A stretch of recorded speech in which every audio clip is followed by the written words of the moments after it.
Shalom, everyone. I'm Josiah Geoffrey. I'm Hosea Geoffrey. And we're back discussing the Torah portions. This week we're looking at the portion Bo, which is from Exodus 10:1 through 13:16. We've already read the portion ahead of time, so if you'd like to read it as well, why don't you go ahead and pause the video right now and do that, and then we'll go ahead and get into discussing. The portion of Bo recounts the final plagues against Egypt and the first Passover, in which God humbles Egypt by striking down all the firstborn in the land, but spares, redeems, and delivers Israel through the blood of innocent lambs, bringing his people out of Egypt to serve him freely. So last portion, we read about 7 of the 10 plagues. And so this portion, we are going to read about the other 3. And this portion begins with God basically saying to Moses, over and over again, I've hardened Pharaoh's heart so that I can keep doing these plagues on Egypt when he refuses to let you go.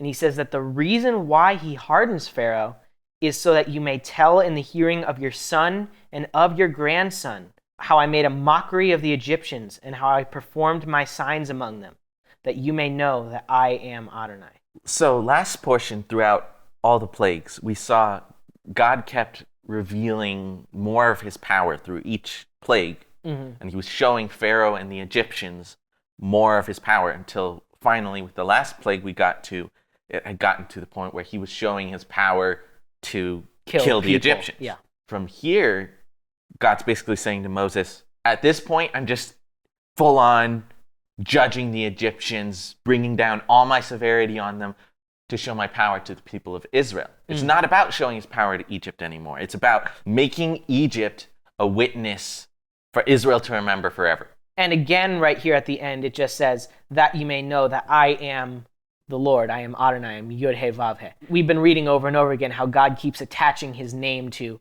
I am Yod-Heh-Vav-Heh, I am your God. And so basically, he's just saying, with all 10 of these plagues, I am showing to the people of Israel forever that Yod-Heh-Vav-Heh is the God of Israel. And that will be repeated from generation to generation. This will stick with the people of Israel. And here we are, over 3,000 years later, still repeating what God did for us in Egypt. So Moses and Aaron go to Pharaoh, like they've done a bunch of times already. They tell him the next plague. The next plague is going to be locusts. A huge, massive swarm of them, unlike anyone had ever seen or ever would see again. Completely unparalleled devastation. And we had read last portion that the hail had completely destroyed Egypt's crops, but they had some more crops that were latent coming up, so they weren't completely They had a chance to recover. Right.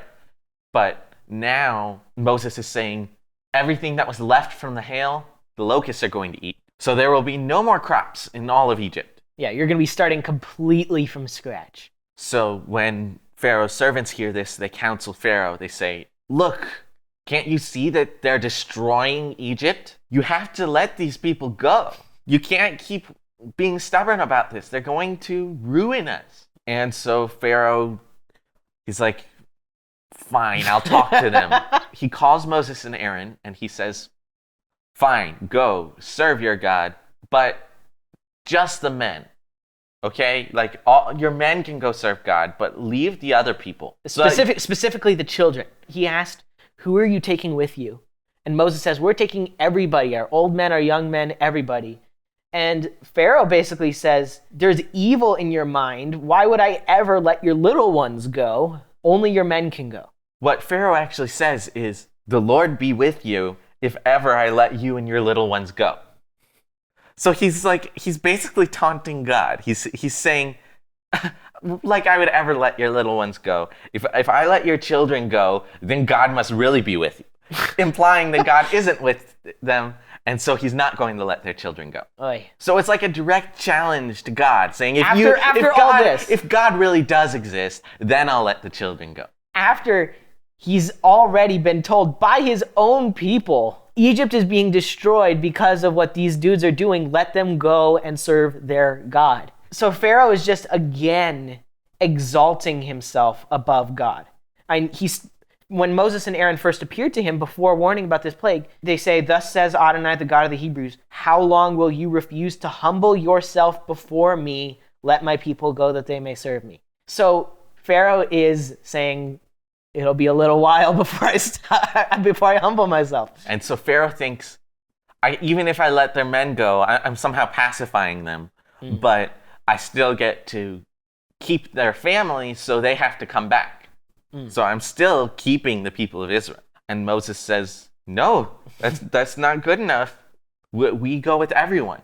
And Pharaoh says, no, only your men may go. And he casts Moses and Aaron out of Pharaoh's presence. And so God says to Moses, well, there's your answer. Stretch out your hand and there will be locusts. And locusts there are. It darkens the sky such that no one can even see each other. There are so many locusts swarming all throughout Egypt. And they're destroying everything. They are eating every green thing that exists anywhere in Egypt. So they've already had their cattle die. They have hardly any of that left. And so now all the plants are gone. So basically all of anything of livelihood is gone. And so Pharaoh calls Moses. It says he hurriedly called Moses and Aaron and says, I've sinned against Adonai your God and against you. Please forgive my sin only this once, and make supplication to Adonai your God that he would only remove this death from me. So Pharaoh realizes once he's seeing this devastation, this spells out the death of his nation. Everything else before was bad, but this is impacting Egypt for the future, majorly so. And Moses does pray to God on behalf of Pharaoh. And God takes a wind that blows all the locusts into the sea.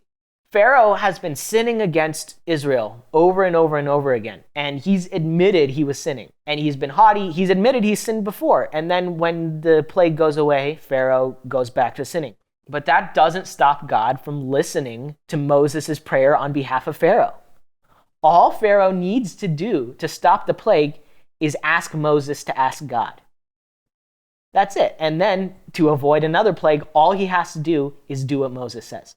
This is all in the hands of Pharaoh. God has the power, but he is giving Pharaoh the entirety of the choice.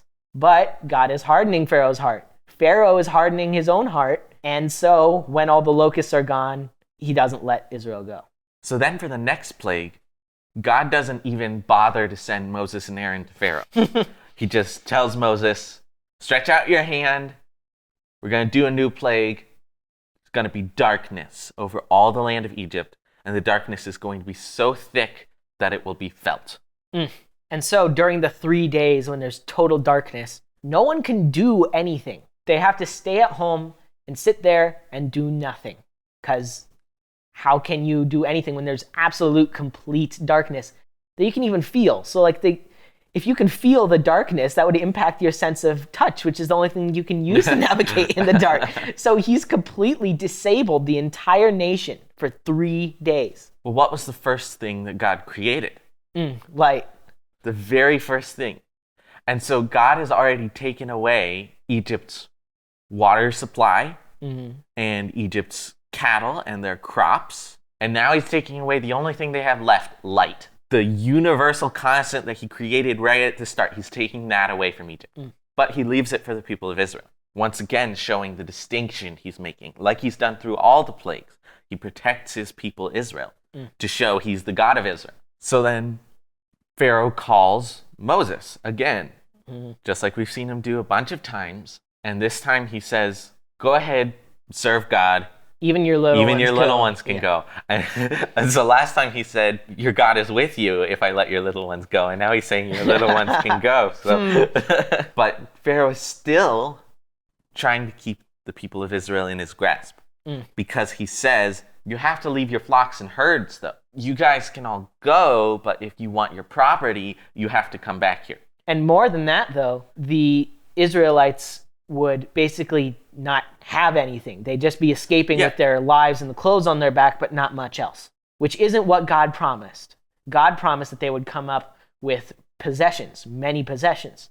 And so if they leave behind all of their animals, then all of God's preserving of their animals and all that, and God's promise to Abraham don't matter.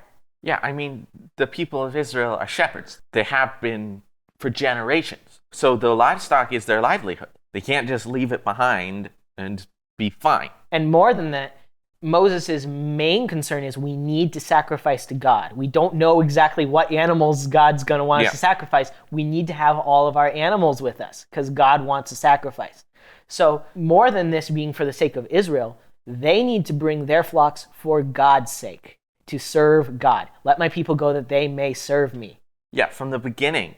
That's what Moses has been saying to Pharaoh. We need to go so we can have a feast to God in the wilderness. A feast requires the sacrifices, requires the animals. And Pharaoh's saying, no, you can't have the animals. That's like saying you can have a feast but no food. That's what he's saying. And so when Moses says no, God hardens Pharaoh's heart again. Through all the previous plagues, God sent the plague. Pharaoh called Moses. Pharaoh said, please pray that the plague will subside. And then the plague subsides. But this time, God sent this plague of darkness. Pharaoh called Moses, and Pharaoh said to him, get away from me. Take care never to see my face again, for on the day you see my face, you shall die. So at this point, Pharaoh's not even concerned about anything except that he's angry. He's not trying to think of the welfare of Egypt. He's not trying to make the plagues go away. All he's thinking about is, I hate Moses. That's what it's come down to, is I hate Moses and I hate his God. Through all the plagues, Moses was there as a source of mercy and forgiveness. Because, as you said, anytime Pharaoh turned to Moses, Moses prayed to God, the plague would go away. But here is Pharaoh shutting down his opening, his path to mercy. God has sent a plague, and instead of turning to Moses to pray that God removes the plague, he's telling Moses, I don't want you, I don't want your forgiveness, just get out of here. God sent one to all of us as a way of salvation. The only way of salvation. Yeshua came to deliver us from our sins. It's been written that he who is believing in him is not judged, but he who is not believing has been judged already, because he has not believed in the name of the one and only Son of God. Yeshua came to all of us as a way out, but if we are like Pharaoh and we react to him with, get away from me, I don't believe in you, I don't want to see your face, then there's nothing left for us except judgment, just like Pharaoh is about to receive. Judgment and death. Yeshua offers life, but we have to come to him. Humbly. We cannot come to him proudly. Multiple times, Pharaoh came to the bargaining table pridefully, saying, I'm still in control, trying to control how things would play out, instead of coming to him humbly and submitting to God. If we try to come to God pridefully, he will cut us down. He resists the proud. But he's still always there to show mercy. Even as you're trying to negotiate with him and get above him, he's still there to show mercy if you will reach for it. But if you shut him down, he's not going to show you mercy because you already separated yourself from his mercy. You were separated from him. He sent his son to bring you near to him, and then you cut yourself off again, and there's nothing left. So don't be like Pharaoh. Come to salvation. Come to Yeshua. Don't cut him off.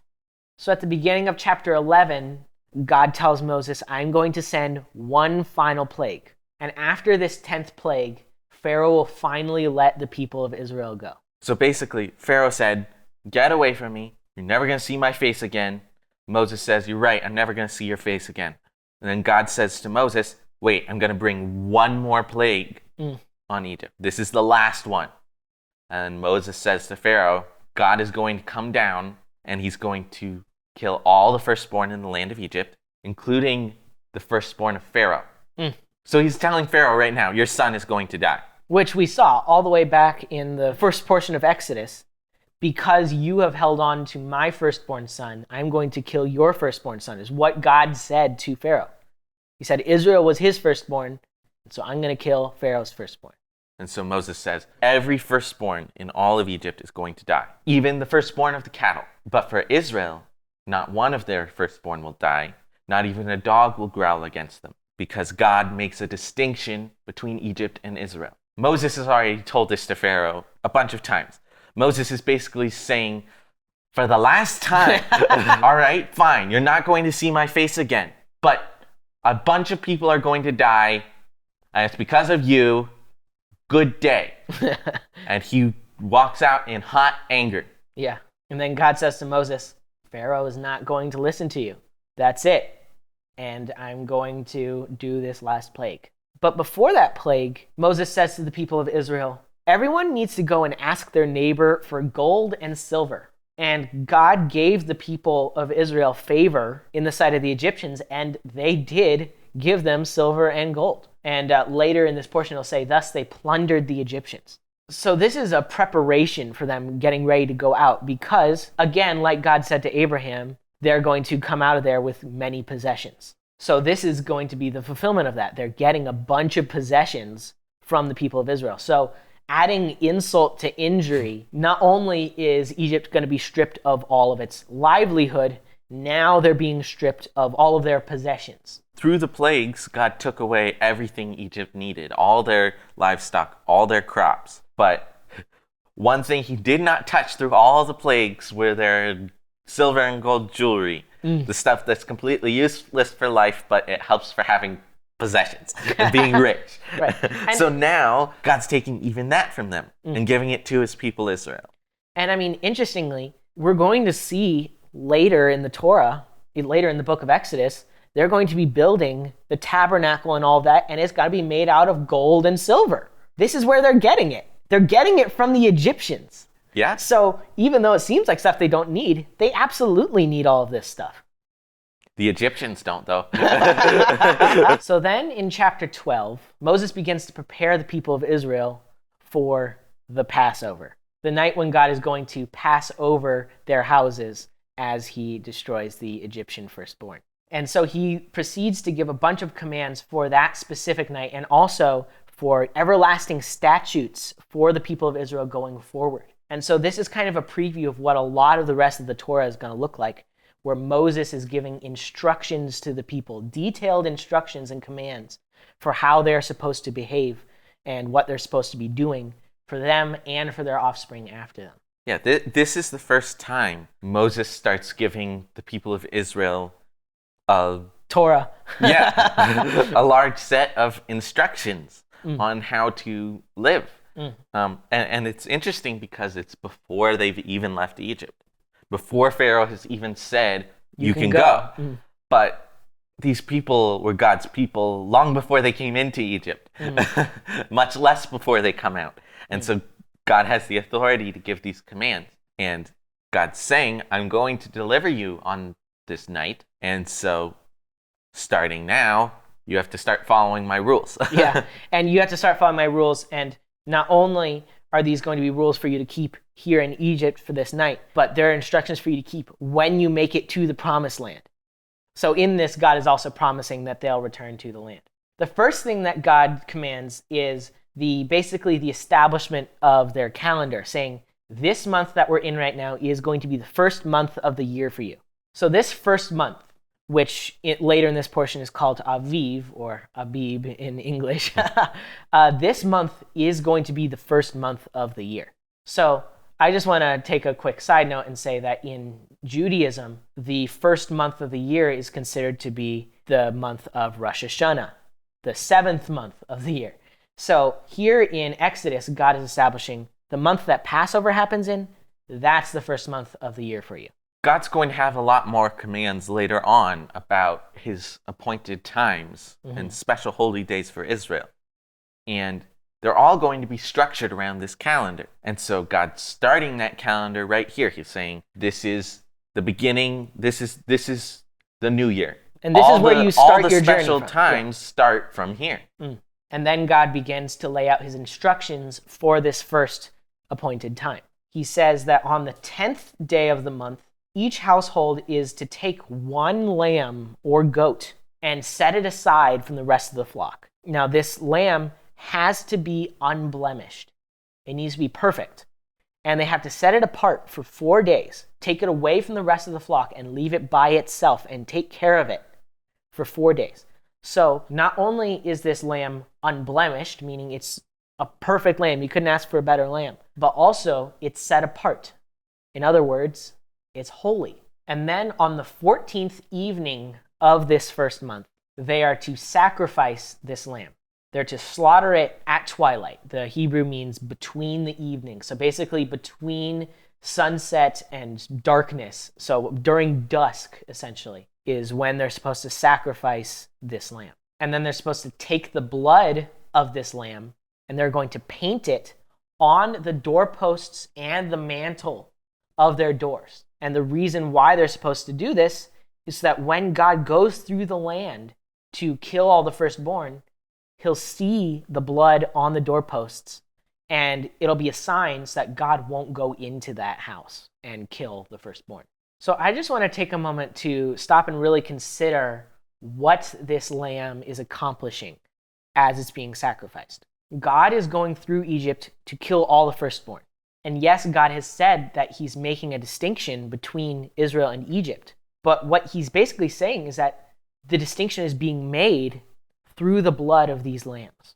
If there was no blood, God wouldn't see that blood, and he would enter into that house and kill the firstborn. So this lamb is dying to save the lives of those within.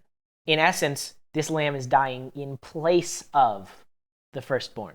This is a similar concept to what we saw back with the binding of Isaac, when the ram was offered in place of his son Isaac, because God had said, sacrifice Isaac, and so his life was owed, but then he was able to sacrifice the ram in his place. So here, God has said, I'm killing all the firstborn, but you can kill this lamb instead. But it can't just be any lamb. It has to be the lamb that is acceptable to God. And it's acceptable to him because it's perfect. Only a perfect lamb is suitable to take the place of these firstborn whose lives are owed. These Passover lambs paint a very good image of Yeshua. He's called the Lamb of God who's taking away the sin of the world. He's called our Passover, who was sacrificed for us. He was a perfect lamb, unspotted and unblemished, and he took our place. We deserved death, and because he came as a perfect lamb, he was able to be that substitute for us. Our lives were owed, but his blood is able to cover that.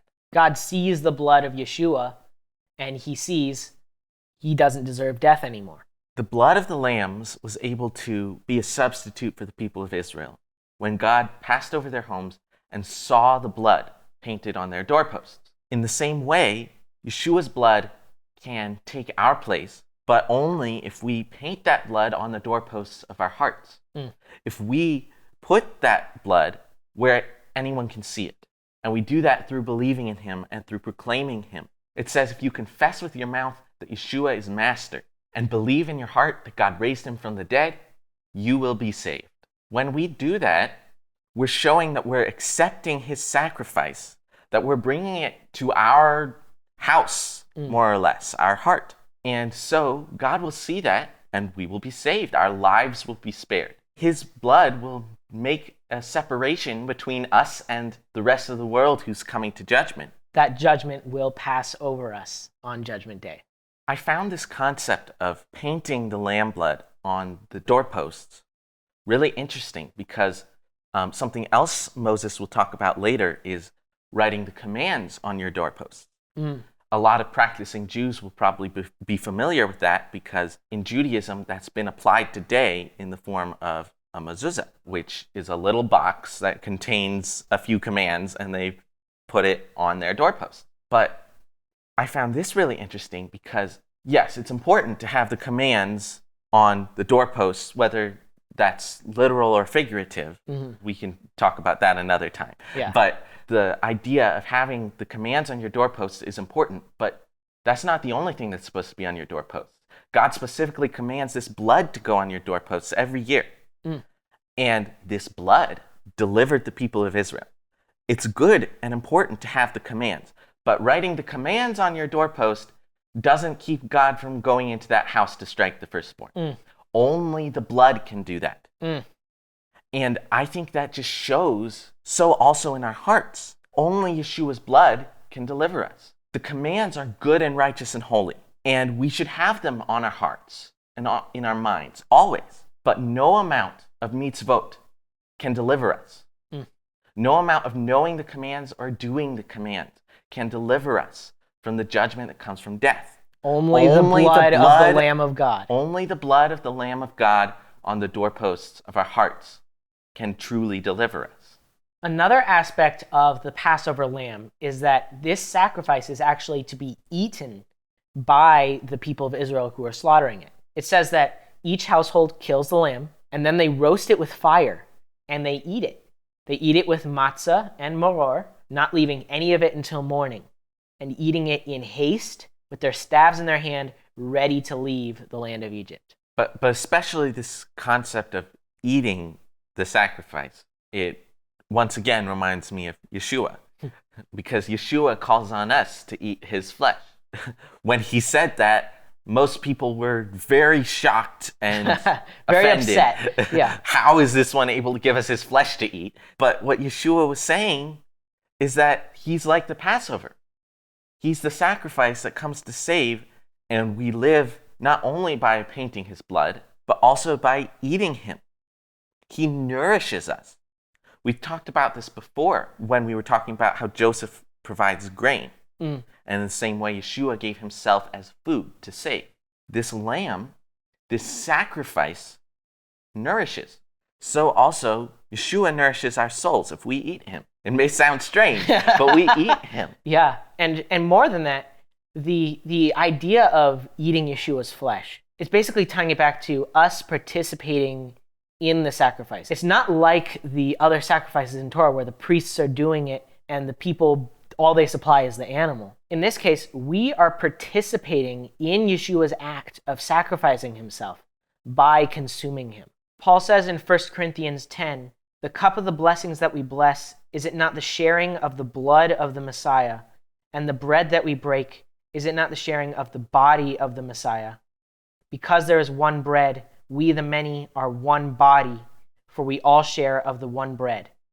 Look at the people of Israel. Are not those eating the sacrifices sharers of the altar?" So basically, by eating Yeshua's flesh, we are becoming sharers of him. We are partaking of him, of his body, and we are his body. By eating the Passover, that is going inside of you. It's not something happening to you. It's something that's happening in you. You're internalizing it. You're being nourished by it, and you're living by it. Just as the people of Israel were eating the sacrifice and so becoming sharers of it, when we live by Yeshua, when we take him as our sustenance, we're sharing in him. And that's the only way his life can sustain us. Now, we've gone pretty in-depth about talking about the Passover, and we'll actually be talking more about the Passover lamb later in this portion. But I just wanted to stop really quick and mention that on our channel, we do have another video. It's a 4-minute animated video about how the Passover lamb is a picture of Yeshua. And it's a quick, concise way to explain it so that you can understand it better, and also to help unbelieving Jews, to understand Yeshua's sacrifice better. So if you're interested, you can go check out that video. So God says here, the night of Passover is to be celebrated as a feast, as an everlasting statute. And it says throughout your generations. So basically, God is commanding here that for as long as there are Jews, there will be Passover. You have to keep Passover. And so every Torah observant Jew to this day keeps Passover. And that includes the Master Yeshua, a Torah observant Jew himself. In fact, it was the day before Yeshua was crucified that Passover was. And so he said, I want to keep the Passover with my disciples. And so he and his disciples found a place and they prepared the Pesach, the Passover lamb, just as is commanded here in the Torah. Yeah. So for any Jews out there who don't know, the Last Supper, that was Passover. And he not only kept it with the lamb, he also kept it with matzah, just as is commanded. And as Yeshua was keeping this Pesach with his disciples, it says that he took the matzah bread and he blessed it and he broke it and he gave it to his disciples and he said to them, take, eat. This is my body. And then he did the same thing with the fruit of the vine. Yeah, the fruit of the vine. He gave thanks and he distributed it and he said to them, drink of it, all of you. For this is my blood of the brit, of the covenant, that for many is being poured out for release of sins. So when Yeshua kept the Pesach, he pointed it to himself. Like we already said, he linked himself to the blood of the lamb. And he said, my blood is going to be poured out for release from sin. And similarly, with the matzah, he called on his disciples to eat him as they eat the matzah. He's saying, do this to the remembrance of me. So basically he's saying, whenever you keep Passover, remember me. This is where Yeshua is saying, I am the Passover lamb, essentially. Yeah, in the Torah, we have right here, Moses is saying, this is a memorial day for you. This is a day for remembering. This is a day for remembering what God did for your people and how he delivered you. And so Yeshua is saying, remember how I delivered you. I delivered you from your sins. Exactly. And another thing he says is, and I say to you that I will not drink this fruit of the vine from now on until that day when I drink it with you new in the reign of my Father. So Yeshua kept the Pesach. He did this feast keeping. And at the same time, he said, I'm leaving. I'm going to have another feast with you in the reign of my Father.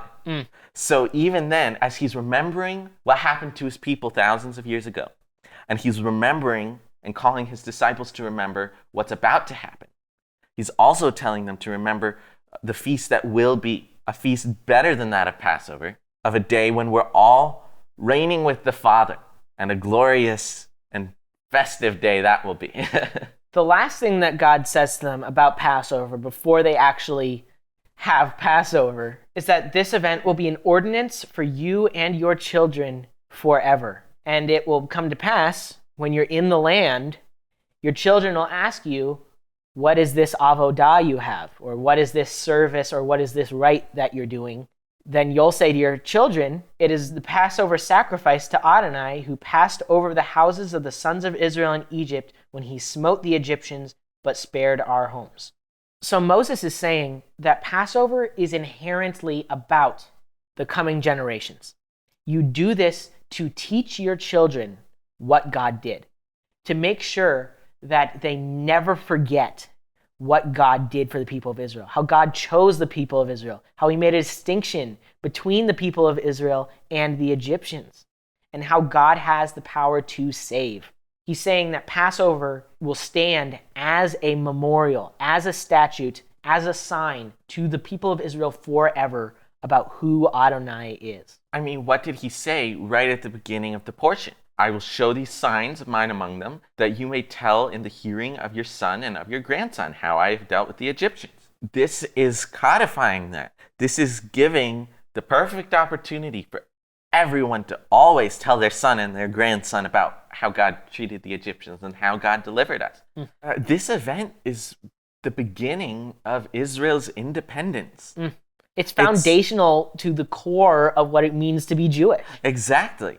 It's kind of like their Independence Day of sorts, but there's a reason why it's the beginning of their year, because it's the beginning of who they are.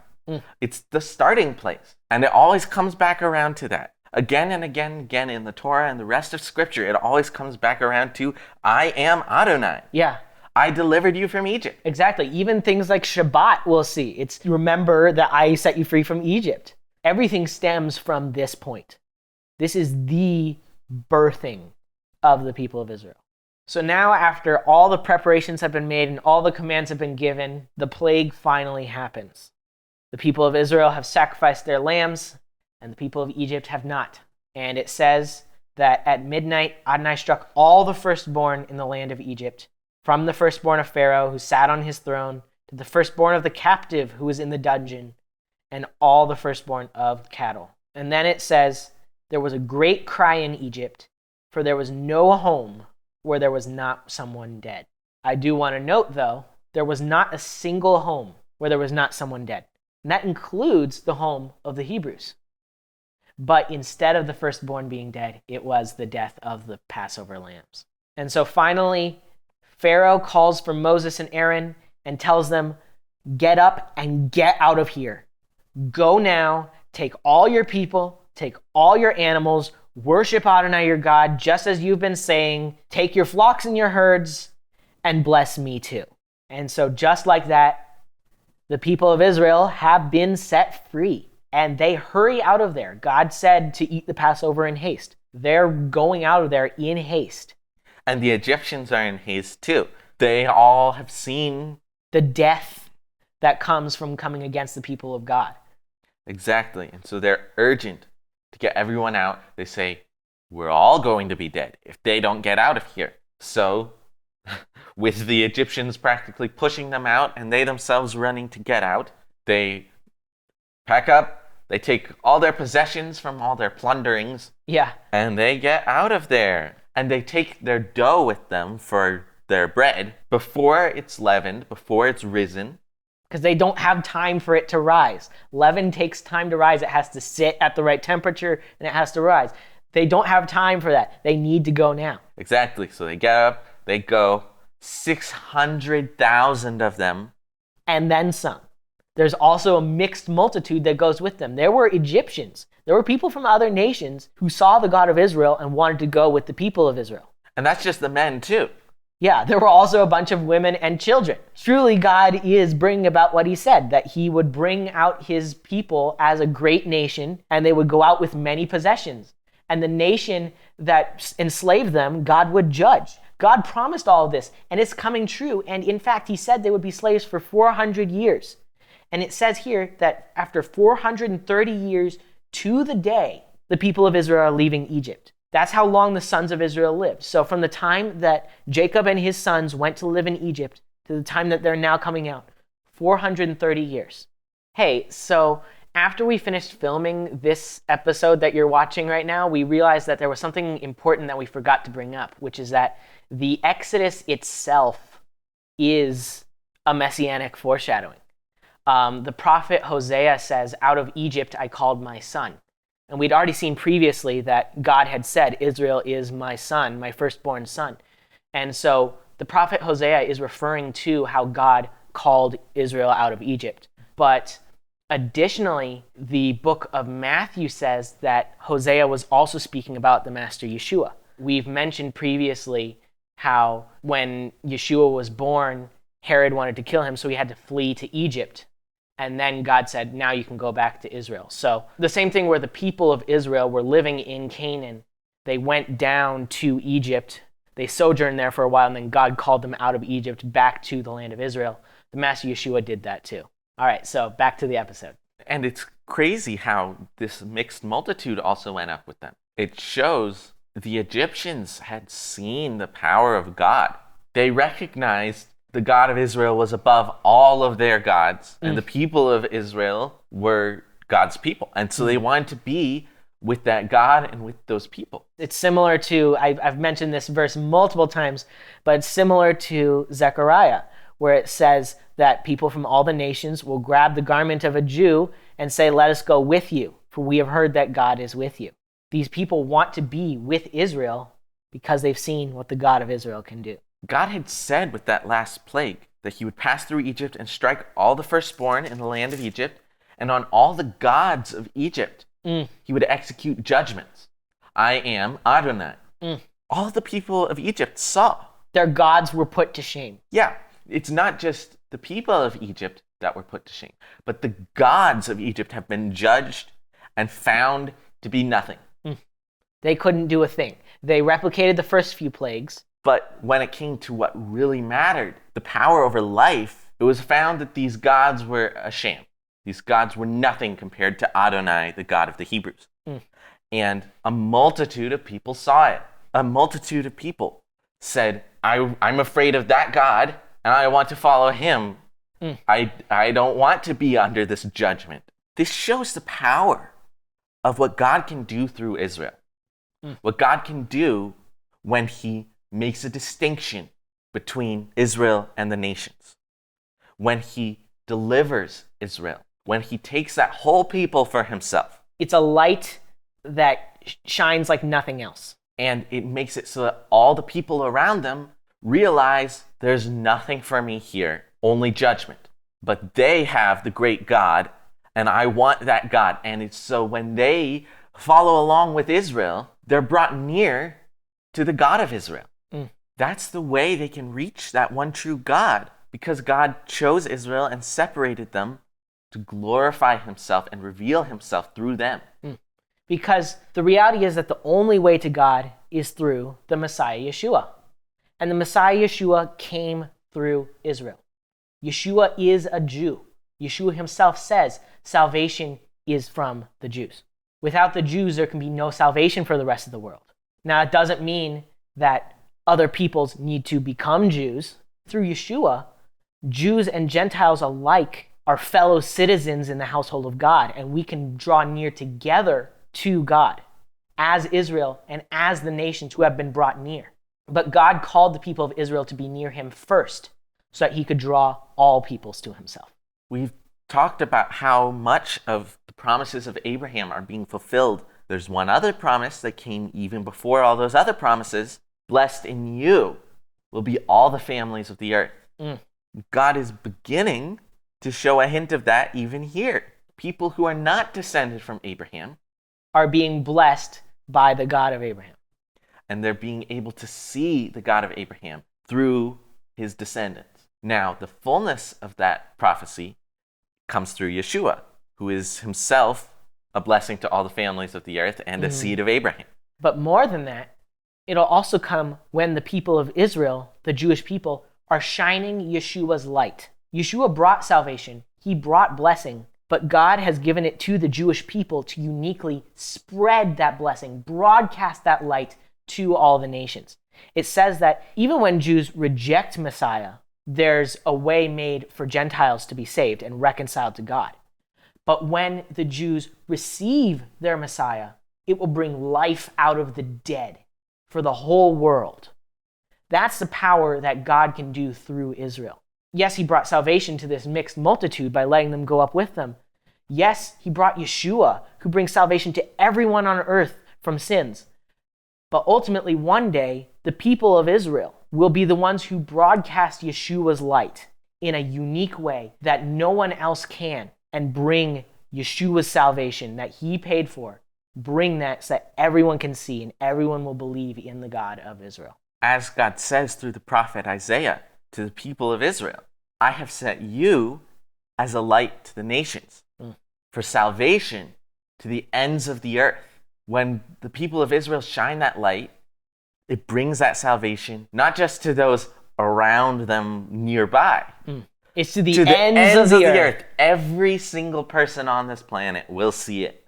So after Israel is finally out, there's one verse that doesn't look particularly interesting depending on the translation that you use. But we'll just take a quick look at it here. Well, we'll try to be quick.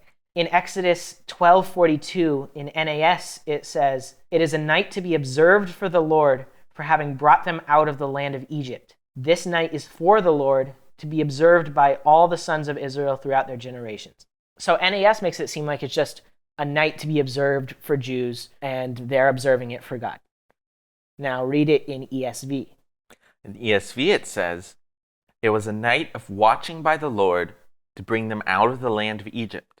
So this same night is a night of watching, kept to the Lord by all the people of Israel throughout their generations."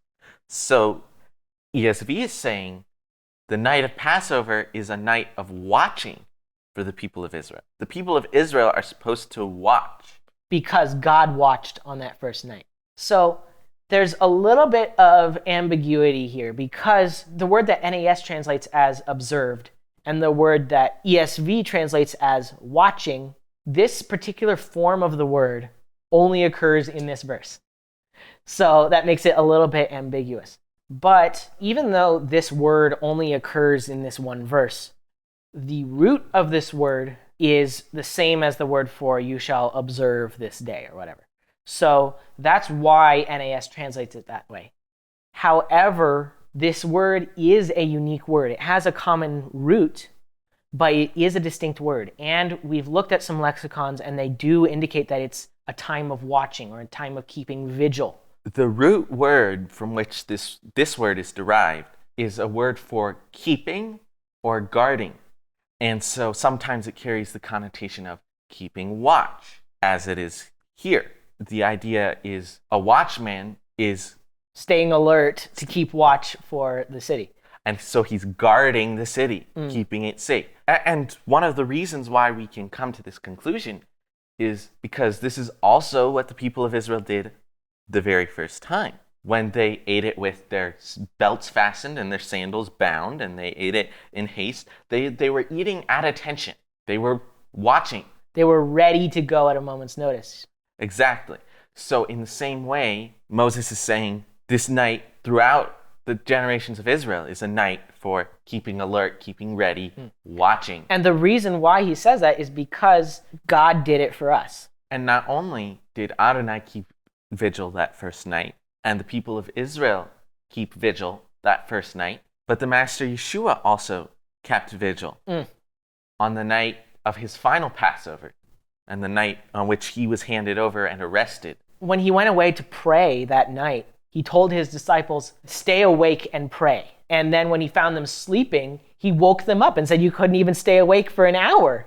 So Yeshua is staying awake, and he's encouraging his disciples to stay awake on Passover. So it's not super well known, but this verse is indicating that the night of Passover is supposed to be a night where you stay awake, you stay alert, you keep watch, you keep vigil that night to honor what God did for us, and also to remember how we needed to come out in haste all those generations ago.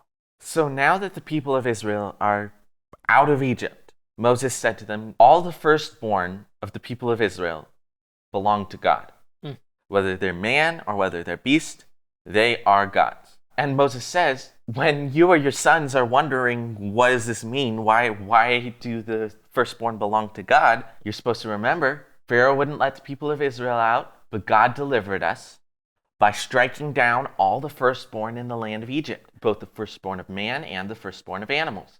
So because God struck down all the firstborn, but he spared the firstborn of Israel, the firstborn of Israel owe their lives to him. Their lives belong to God. And so for the firstborn of clean animals, they're sacrificed to God.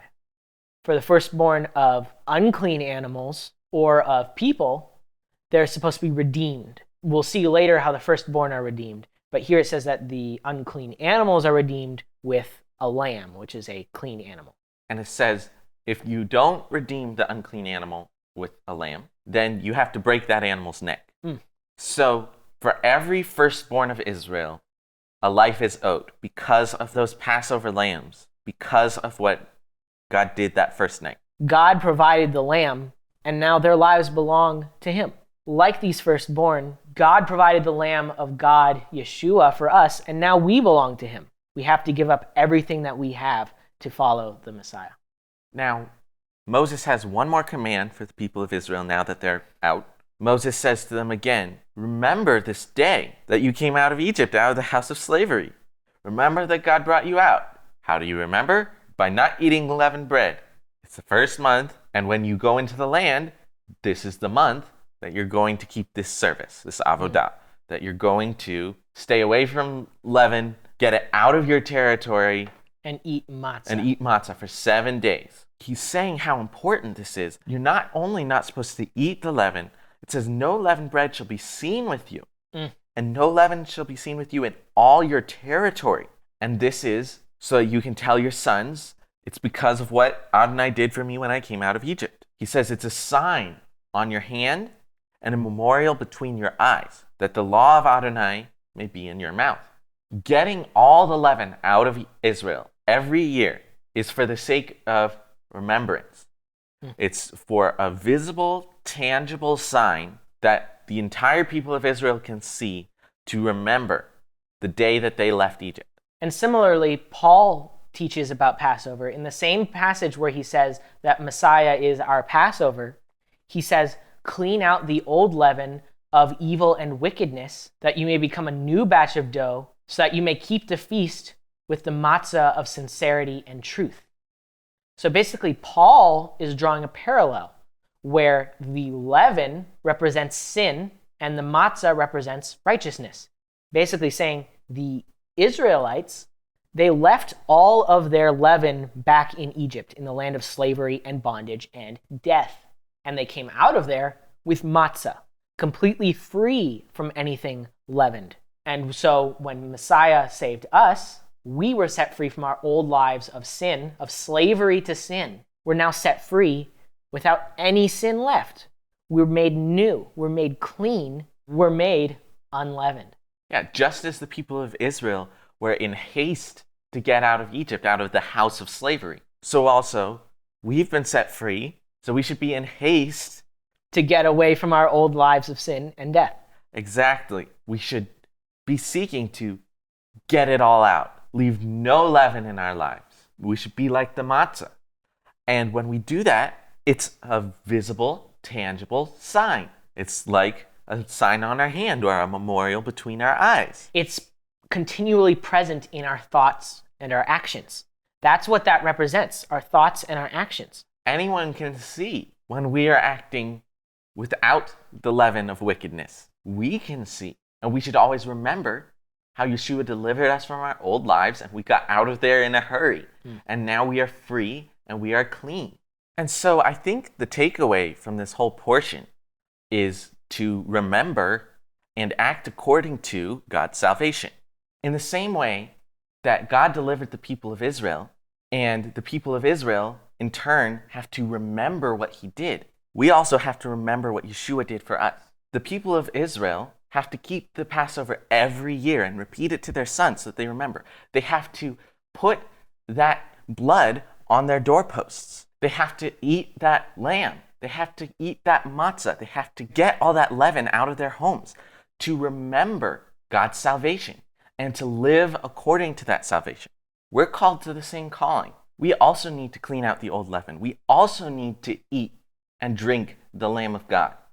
We also need to give ourselves daily to the Master. We need to be constantly remembering what he did for us and living in accordance with that, walking in that freedom and living for his service. That wraps up the portion of Bo. Next week, we'll be looking at the portion B'Shalach, so be sure to tune in for that. Thanks so much for watching. Be sure to like, share, comment, subscribe, and hit the notification bell to keep updated on new videos. And if you would, please consider sending us a donation to help us make more videos like these. We would really appreciate it. Thanks so much for watching, and we'll see you next week. God bless.